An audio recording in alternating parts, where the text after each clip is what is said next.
give him prayer points, he will not be able to finish it. ìgbéyàwó yẹn ó máa sun tó bá His yá. marital life will be tired of it, he will be fed up. tí ò bá túká wàhálà máa ṣẹlẹ̀ ń bẹ̀. The marital life does not scatter, it does not split. bó bá bẹ̀rẹ̀ iléèwé kò ní parí iléèwé yẹn. If he starts academic prowess, he will not be able to finish it. gbogbo ohun tó bá dáwọ́lé kò ní ní àṣeyọrí lórí ẹ̀. Everything he places his hand on, he will not have success. wọ́n máa tì í náà ní tẹ́lẹ̀ tó bá sì wá ní iṣẹ́ yẹn wọ́n máa tì í. Even though he's in that work, he will be pushed. tó bá kọ́ iṣẹ́ bíríkìlà If tó bá ní kó lọ you go kọ́ṣẹ́ for the skill for bricklayer, ó lè kọ́kọ́ ya lára nígbà tó bá bẹ̀rẹ̀ rẹ̀. it can be hasty in that job. tó bá máa tó bí abẹ́ oṣù mẹ́ta sí mẹ́fà. Maybe after 3 to 6 wọ́n months, máa tì í kó lọ bí iṣẹ́ yìí. pushing him to go to that work. ó lè máa sùn lọ́wọ́. Even he can be sleeping. ó ní lọ bí iṣẹ́ ni. Want to go to your workplace? ilẹ̀ ti mọ́ ni. As the day break, èmi ò lọ lẹ́ni o. I'm not going today.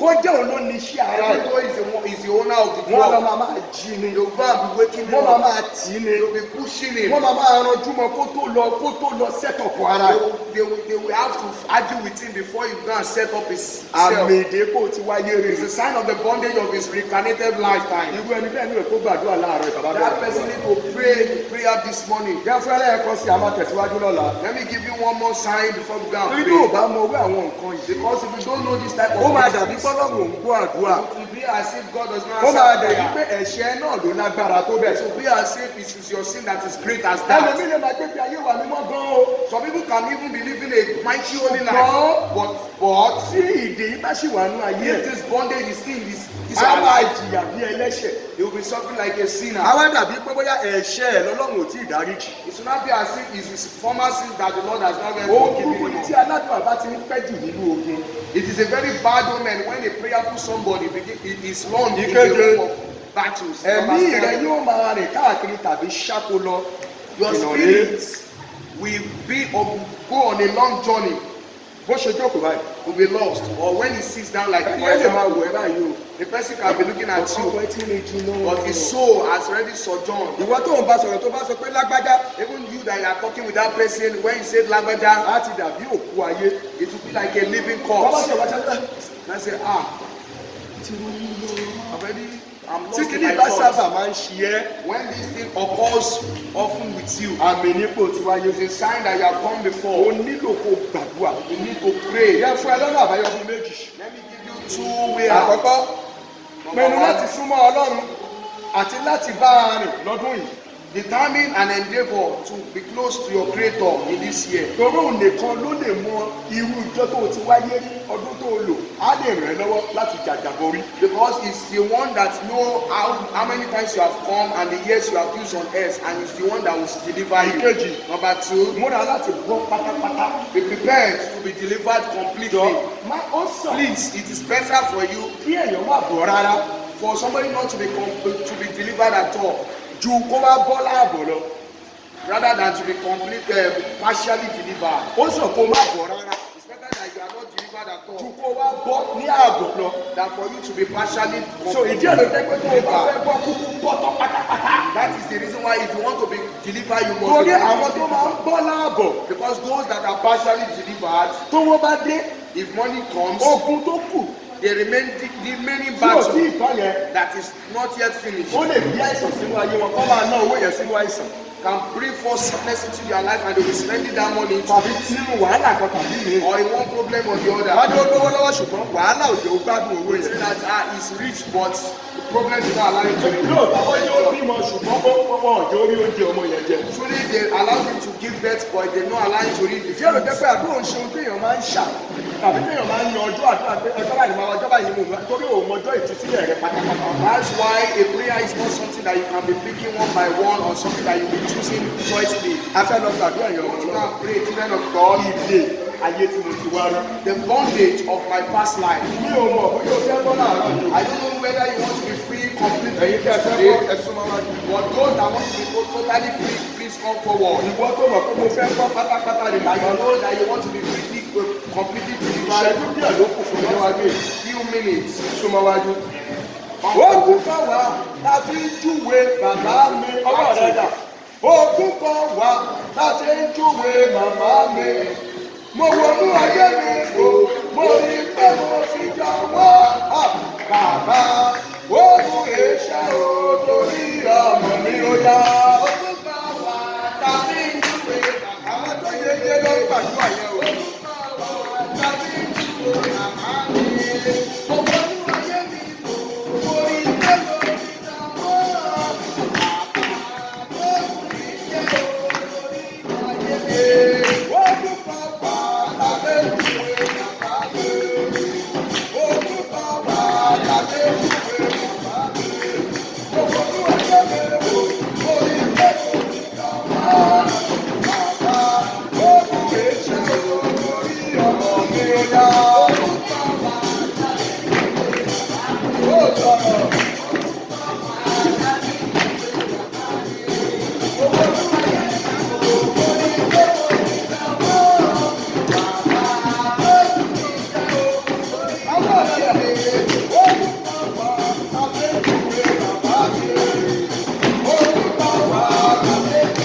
that was bound upon my head in my Ó past dè life, mí títí di ìṣẹ̀ṣẹ̀ yìí. that binds me to today, Ó yẹ máa já lára mi. be destroyed. Ẹ máa jóná lára mi. Go to Ó yá. us. Holy Ghost, sacrifice, operation, satanic operation, that is perfect. Ẹrù ẹgbẹ́ ìdá àti ọlọ́wọ́ tí mo ti wá rí. That has been made to my head. In my Ẹ máa já entire máa life, jóná. whether in death, in destroy, in consume by fire, every sacrifice, operation, evil office, of evil Lord, of evil shackles, of my pastor, upon my life, till this very last time, what let me consume by fire, in the name of Jesus, be consumed by the fire of God, in the name of Jesus. Yes, Olúwa wá. Fire. Ọ̀sán amáyìí The arrow of not getting it tó gbà mí láyé tí mo wá rí. that eats me in my past life. Wàá máa sọ pé àkókò tó. He said, your time is enough. Jáde lára mi báyìí. Come out of my life. Ó yá. Holy Ghost. Every arrow of not getting that eats me in my past Ó life. jáde lára mi. To this very hour. Come out of my body. Your time is up. Come out of my body. In the name of Jesus. Explode out of my body. In the name of Jesus. Every arrow of unsuccessful in my life, of my past life, come out of my body.